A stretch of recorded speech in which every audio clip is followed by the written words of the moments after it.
Right. You lot out there, if you want to take part, you need to request to chat or request to go to the stage. I can never remember, and I'll get you in. You're all blue, and I can't seem to... there we go. Kurt knows what he's doing. Make live. And Steve. Can you see me? Hey! Make live. Fantastic. Right. Well, remind me, either Steve or Kurt, I don't mind who, what did you just do to make your thing go red? Allow. Can you hear me? Yeah, I can hear you, Steve. That's good. What did you do? Did you kind of request to go to the stage or something? Top right, yeah, top right. Right, okay, let me just write that down here. Then they ask you about your two devices. It says allow you to do it. Yeah, okay. I've got Firefox. Request to what? Go to stage? It's a request to chat. Click on that, and it comes up with asking if you can go to your check your microphone and you check your headphones, whatever. You just say allow, and it takes you through. Right. Marvellous, well done. Right, I'm just putting that as a message to the others. So, Kurt, how are you? Good, how are you? I'm knackered, and my voice is still buggered as well, but I'm all right. I'm on good form, thanks. How about yourself? Not too bad. Howdy, Steve. Hi. Right, you might not know this, Kurt, but Steve, when we used to do it on the TV, Steve was in the gallery, kind of sorting out all the chaos and the nonsense, weren't you, Steve? Yeah. I think I tuned in for one or two episodes on Sports Live, but I'm a Mixler guy. I like the audio feed. Yeah, cut version. Yeah. Excellent. And Steve, you're quite new to the Mixler bit, aren't you? No, I go Mixler most, since I packed up. All right, but you didn't really do it before we got to know you. No. So what do you think of the Mixler chat room and all of that? It's okay, quite a few tonight, wasn't there? It's quite a good variation of people in there.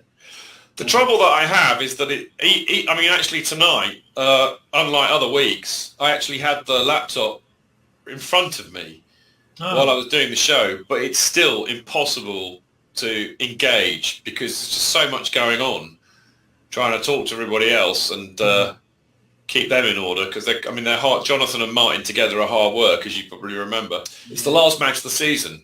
As I said, if we're into the area of meaningless matches, play the guy, see if he can do something. I mean, how many millions of dollars or pounds did they pay for this guy? Yeah, I agree with you. 26. Here's another thing about Cuadrado. If Brana doesn't start, hypothetically, say Aspie's slotted in behind Cuadrado. The one game I saw Cuadrado, I forget, 2 matches ago, he actually tried to do some guys on the dribble, and Brana ran right into his space and clogged up the whole area. And he didn't have a chance to, do his African dribble thing, Cuadrado. So maybe with Brana not there bombing forward so much, this guy will have a little more room to operate. Let's give him the benefit of the doubt, though. He's got pace. It's like, just push it past him and go, dude. Victor Moses made a career of doing that. Do you know what? I actually, before we start, I'm gonna bring Zuriel in and say hello. Hello, Zuriel. Nice to see and hear you. Hey, Chidge. Gotcha. What's up, guys? Good to see you at last, my friend. Too, Another long time listener in the Mixler, What's It, and all the rest of it. It's lovely to, it's been a while. Lovely to put faces to names. Actually, that's the nice thing.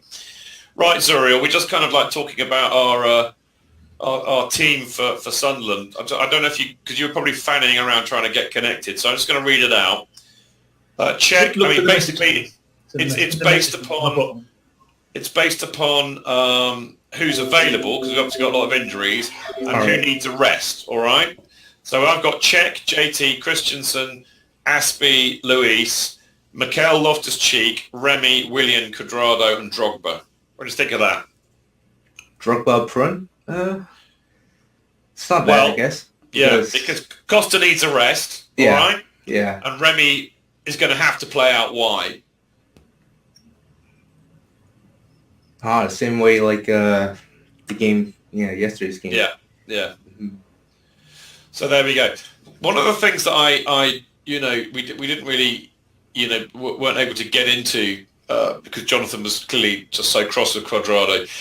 I actually thought that he, apart from the fact that he was getting barged off the ball too easily, I actually thought he given that he only had half an hour again, I thought he didn't do too badly. He looked more lively and more kind of engaged in what was going on than he has done in any other game he's played for us. So was I missing something?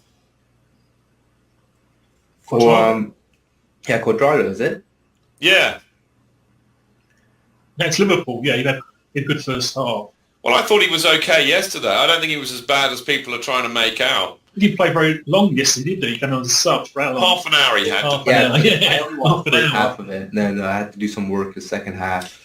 It's really interesting, Cyril. I keep noticing a lot of people, Gaffer included, if he's still around, He is still there. only watch the first half.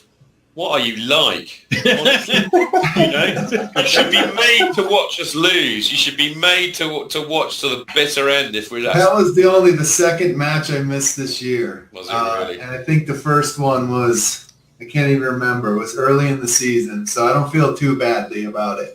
But, I'll be really honest with you, actually. One of the worst things I found about watching football, if you can't be there, if you're watching it at home on the TV, the absolute worst bloody thing about watching football on TV at home is Twitter.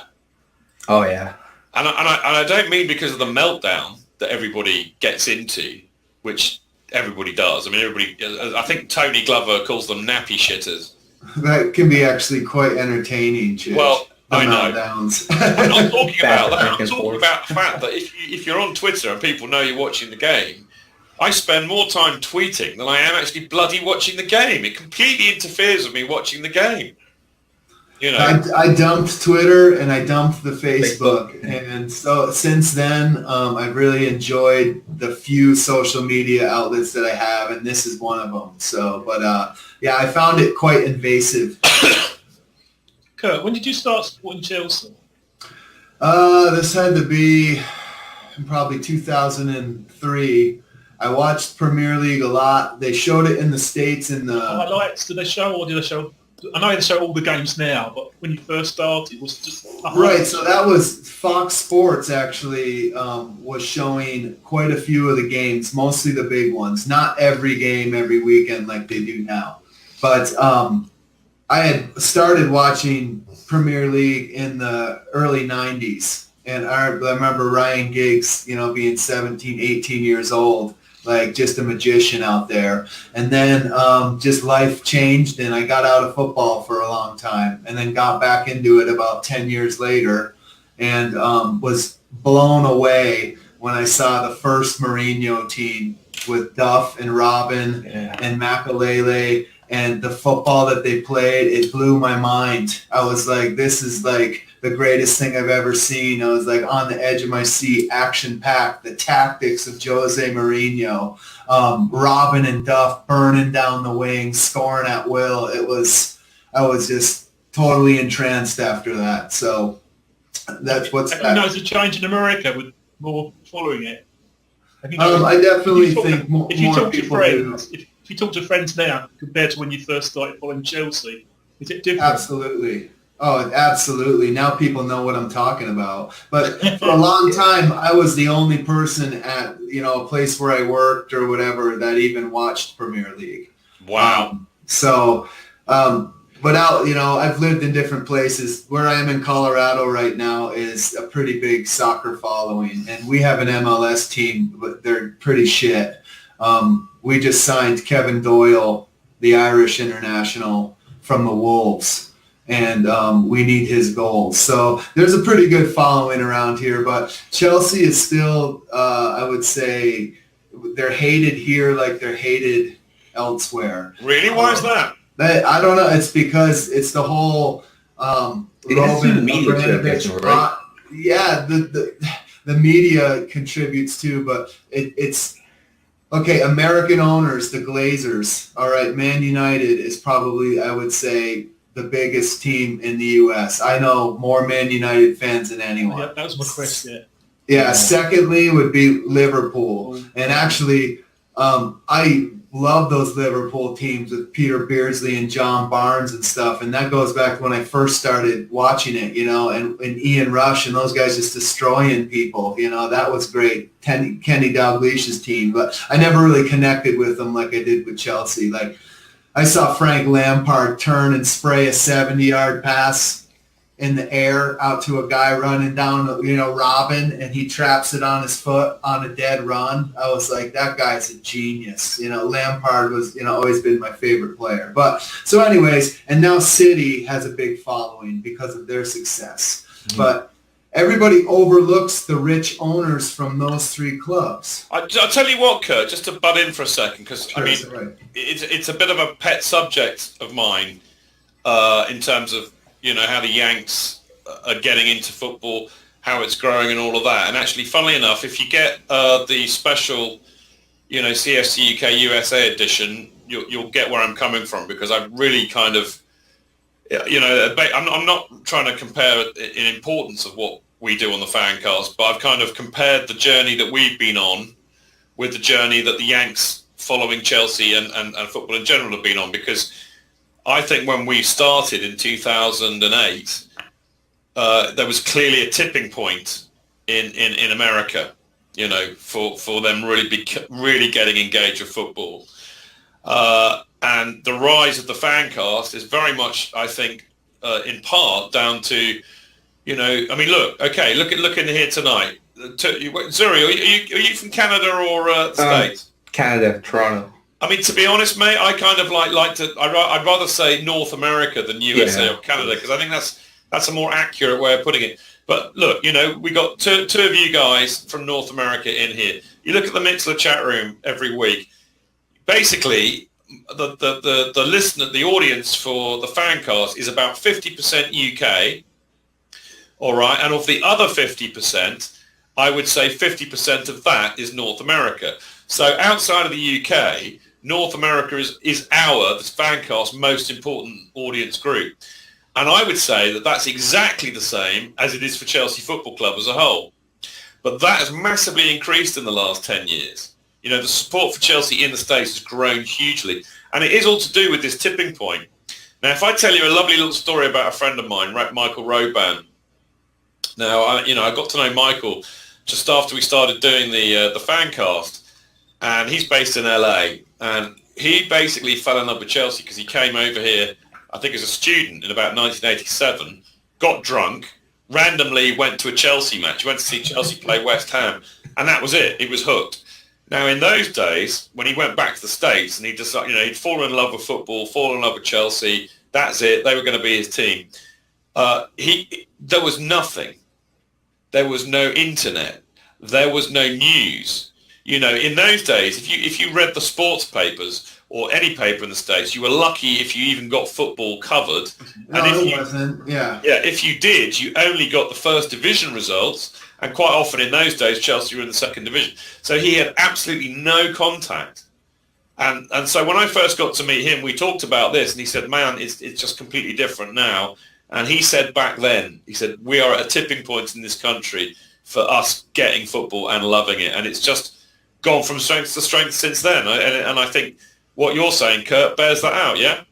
Yeah, I was thirsting for Chelsea everything, and I couldn't get it. It wasn't available. That's how I came upon you guys, searching for podcasts. I think I found some other, I was like, well, United has this podcast. I was like, Chelsea's got to have one too. And Gigi Salmon used to do one for the club. Yeah, okay. And they did like 2 seasons and then we're done. But as I was searching, I found Chidge's show. And like before you went live on Mixler, I used to wait every week to download that thing. And it's like, well, I sent him an email. I wonder if I'll get a mention. And it was incredible that I was actually connecting with this guy that lives in London that, actually goes to the games and stuff like that, which I just want to add a little side note. I hope Stamford Bridge stays because I want to see a game in Stamford Bridge before I die. That's like on my bucket list. I've never been to Stamford Bridge. Yeah, no. So it's like I've never been to England. So I've been outside the U.S., but just, not to the island. So that's definitely huge for me. But yeah, I fell in love with the football. And then, I got the Rick Glanville book. You know.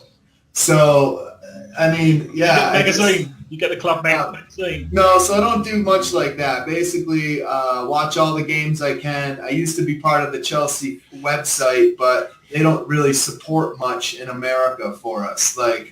And to watch Chelsea TV and stuff, I did some dodgy internet websites watching it, and their content wasn't.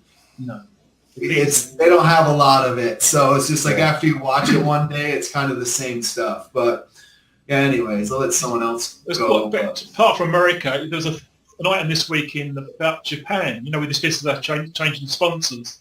They reckon because we're changing to Yokohama, we get a bigger fan base. Because we've got Samsung across our shirts, they won't wear our shirts. So now that we're going to change the tie thing, the supporters in Japan will go up considerably. But here's the thing, Steve, and I mean Kurt and Zuriel, if you get hold of a copy, you're going to love my CFC UK piece, the special one for the States, because it's saying exactly this, and I think. I pretty much ended it with what I think is a very crucial point, and I actually used this as well. Because what they always say about England and North America, or particularly the States, two countries separated by a common language. Yeah. Right. But actually, car park. What is it? Fanny. Fag. Yeah. That's what we mean by absolutely, Jim. But and it's a great old joke, and in part it's very true. But in my experience, the reason why the support Chelsea get from North American supporters are the most important outside of the States. Outside of the UK is because we should of course include. Australia and New Zealand in this, to be fair. But let's just ignore that for 1 second, because I think there are more supporters growing in the States than there are anywhere else. But you get it culturally. That's the point. In my experience, the American supporters who really get it like me and Steve do. You love the passion. You love the songs. You love the atmosphere. You get all of that stuff. So actually, culturally, you're so much closer to us over here that it's a very, very easy leap for you to make.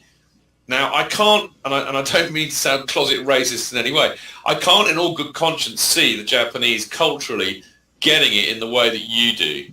Yeah? They wear the T-shirt, but won't get the action.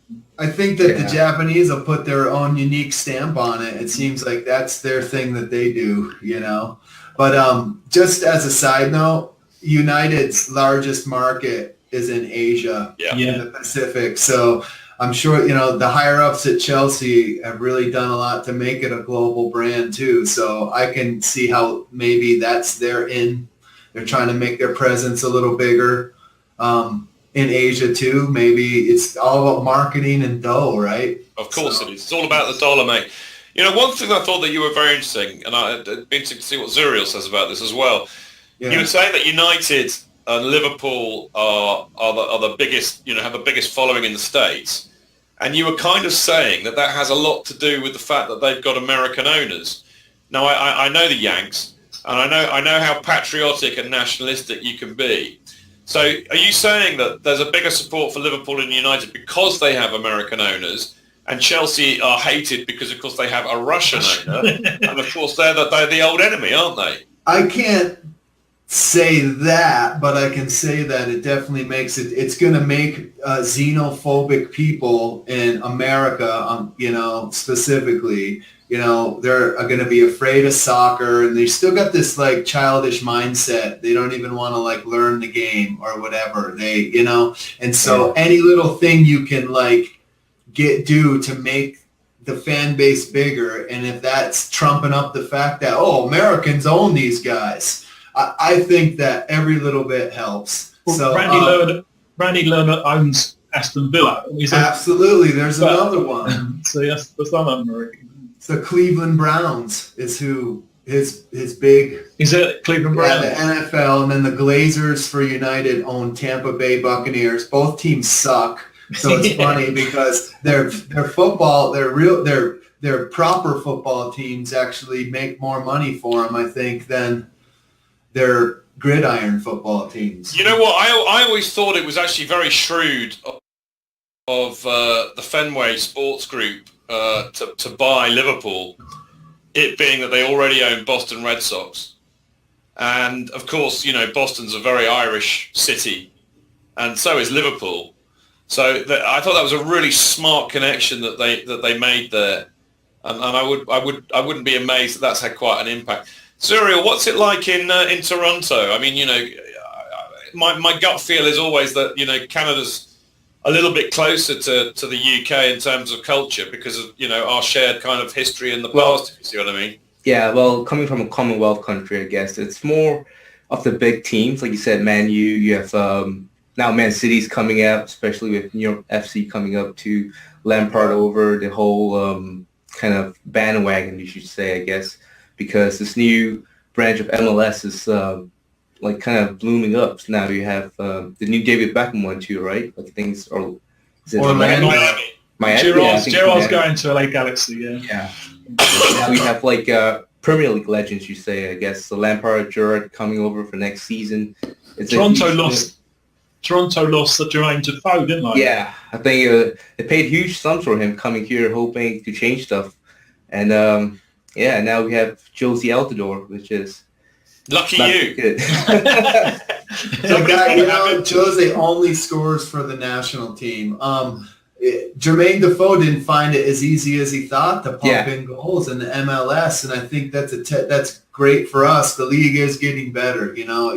Unless you're Ronaldo, like as in CR7, I don't think you're going, or Messi. You're gonna have trouble no matter what league you're in. Sorry, go ahead, Cyril. Sorry, go on, Cyril. Oh, yeah. So, basically following like Arsenal, there's a lot of Arsenal fans around here, especially. Not many Chelsea fans. I know most of my mates are around Arsenal, Man U fans, and when it comes to like Chelsea winning the league and stuff like that, you have all this like parking the bus banter going up and down. You have like, boring Chelsea and all. Like it just carries on, and it kind of gets frustrating at times because it's not. Is there a local bar for the football? There is one or two, not a lot. Obviously, it's not compared to like London or England, but there is one or two. But most of them really focuses on like hockey, basketball, American football, mostly North American sports. So getting most content, especially from Premier League stuff like that, it's not a lot. So it's a downside of it. I have to say, actually, I'm impressed, Cyril, that you've got so many Man United and Arsenal fans, still supporting their teams, even though they're relatively new supporters, because, let's be honest, a lot of new supporters have found their club because they're successful and they're winning. But if you haven't grown up, with your dad supporting them and your granddad supporting them, and you don't live like in the area, it's very easy to jump ship. So you should applaud the Man United and Arsenal fans for being so loyal to their club despite the fact that they're shit. You should tell them that. I've given you one there. Yeah, and so here's the other thing. It's like I grew up in a small town, and the school I went to didn't have an American football team, okay? We had a soccer team, a proper football team. And me, my brother, all my friends, we grew up playing, soccer. And so our whole lives, it's been a part of us. I've watched every league in the world, and the Premier League's the best, hands down. And by the best, I say the most entertaining, the paciest. I mean, the skills these guys are performing at pace is amazing. All right. I'm sorry. Do they show the Spanish league and the Italian leagues? Yeah, the Spanish league puts me to sleep, man. Oh my God, I cannot sit through another Barcelona game. I cannot sit through another one. Like seriously, if Mascherano's not flopping around, they're passing backwards, and I can't do it. Now, when Jose was in the last year of that Real Madrid team, those guys looked like monsters. Okay, I would have been afraid to step on the pitch with them. Like, they were like physically imposing. They had all the skills. That was the best Spanish team I've seen in a while, I think. But that shows Jose's stamp on things. And I've been thinking, if Chelsea guys, after 3 years, if our team looks like that Real team looks, oh man, look out, because we're going to be destroying teams. It's exciting. Ultra Bass, or was it, what did we decide to call him?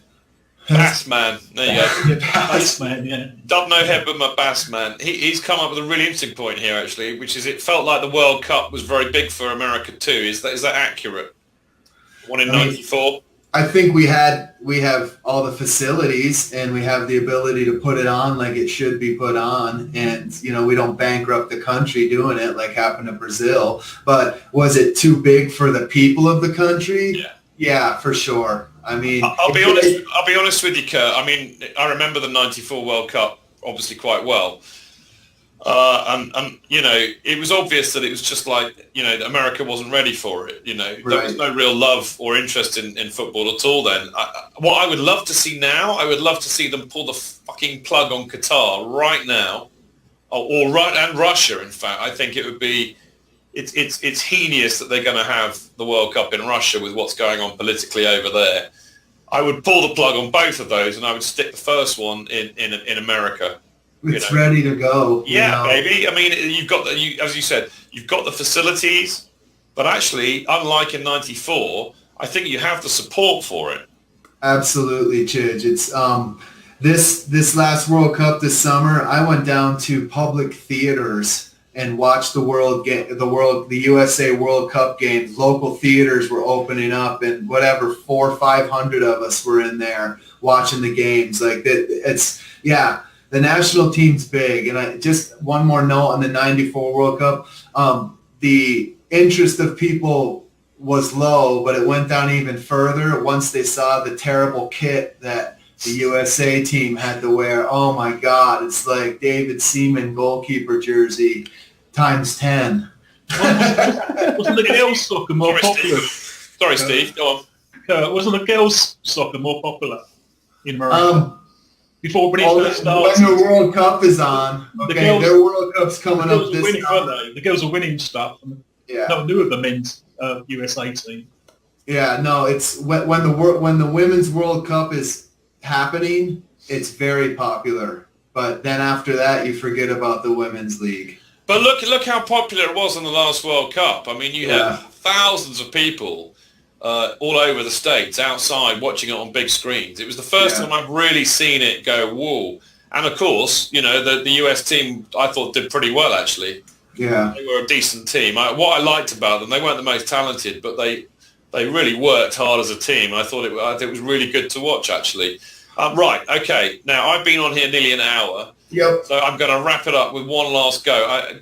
One more question, anything you want to ask, and I'm going to ask Zuriel first, because, he who was last shall be first. Well, just happy the league's come to an end, and champions this season. Can't wait for Sunday, actually. Hopefully win. Better win than... Absolutely right. I couldn't agree more. We're all knackered. I think the team are too, and I think they need what happened yesterday.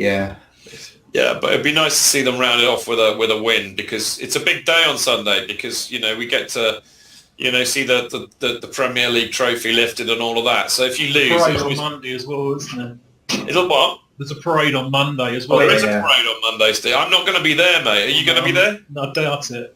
I went to the Champions League. I mean, I've been to every single one, actually. This will be the first one I've not been to. So where did you stand, Chidge? Huh? Where did you stand? Whereabouts did you watch it? I always go to Eelbrook Common, usually inside the Southern Cross. But of course, the Southern Cross is a crap pub now. So There's no point going there. But I mean, that's where I would go. I went to Parsons right to the end, and I had about 2-3 hour wait. Well, that's why I would always go to the Southern Cross, because basically what we would do is we would just stay in there getting horribly drunk all day. I'm waiting. Well, and then just as the bus comes past, we just wander out, give them a wave, and then go back inside the pub. Yeah. Perfect. But no, I'm going to be in Winchester, annoyingly, so I'm not going to be there this year, which is a great shame. But hey-ho. Gaffer, I will be in the Finborough Arms after the match on Sunday, but beforehand, I'm going to be at the CFC UK stall because I am on Chelsea Sports Trust duty. Right, Kurt, anything last thing to add? One more item, and that's Frank Lampard's Premier League career is coming to an end.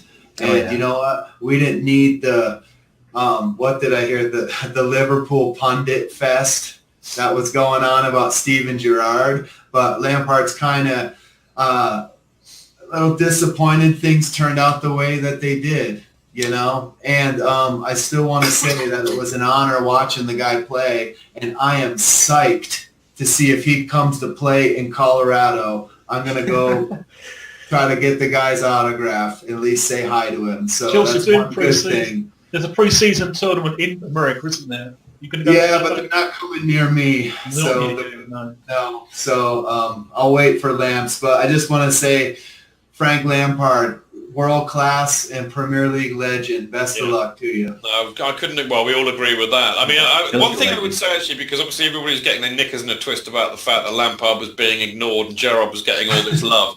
Well, number one, Gerrard was getting all the love because obviously, you know, as we all know, there are so many ex-Liverpool pundits in the media. It's always going to happen. And they've always been so far up his arse, it's not true. However, you know what? They nailed it. I don't know if Steve saw this on Sunday. Did you watch the Sunday supplement? No. No, all right. Well, actually, they made a very, very good and very, very valid point, which was, whether we like it or not, you know, basically Gerrard spent his entire career at Liverpool. And, you know, he's done a few decent things for them. Let's not delude ourselves.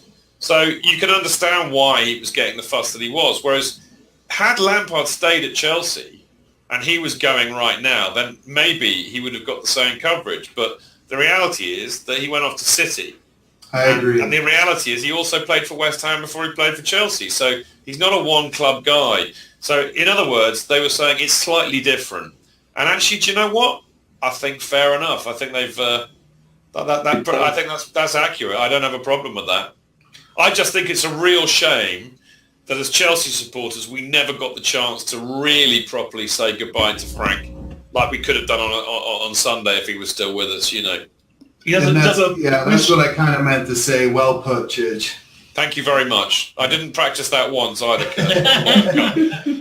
Guys, I'm going to go and lie down for about 10 hours. But as always, brilliant to see you all in here. Great to see you for your first time, Zuriel. Yep, great to see you. Great to see Steve in here for the first time. I really miss Steve, my right-hand man in the gallery. It's good to actually see him as well as see his posts on Mixler. And, of course, Kurt, great to see you in here. You've been in every one, my friend.